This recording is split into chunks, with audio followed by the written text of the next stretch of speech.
speaking of the real world impacts, we talk about these things, and a lot of times people, it kind of goes over their heads. I work with a lot of angel families whose family members were killed by illegal aliens. I work with a lot of families whose family members died of poisoning from the cartels. And that's what we're talking about out here. We're talking about Mexican drug cartels working with the CCP to create fentanyl, and then they're putting it into everything. We've had over 100,000 people die last year. A lot of people know that statistic, but it doesn't hit as hard until you actually see that impact. George Acosta, your daughter Jackie, a beautiful young lady, youngest child, you said, died in 2022. Talk to me about that. If we could see a picture of her, I'd really just like the audience to be able to see that.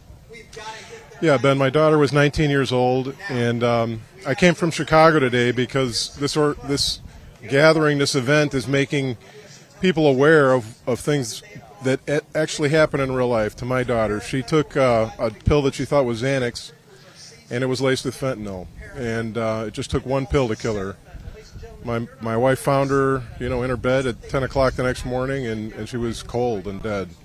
And I'm here for her, and I'm here for other kids who are thinking possibly of buying drugs illegally, even ones that they think are prescription drugs, because those are the ones that are laced with fentanyl. They think they're taking a safe drug, and it's not. It does kill people, and I'm here as evidence that it killed my daughter, and I'm just so glad for what people are doing to bring attention to this.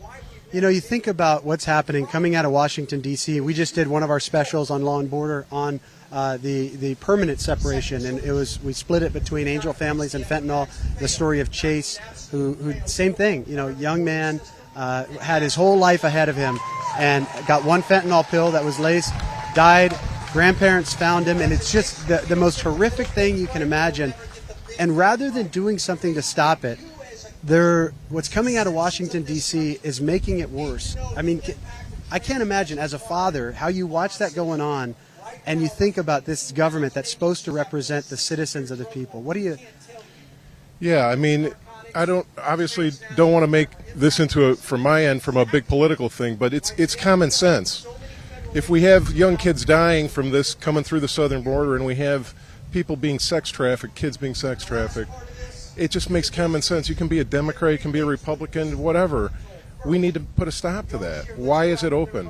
I mean, it's just ridiculous. So, yeah, it does bother me a lot, and that's one of the reasons I'm here today.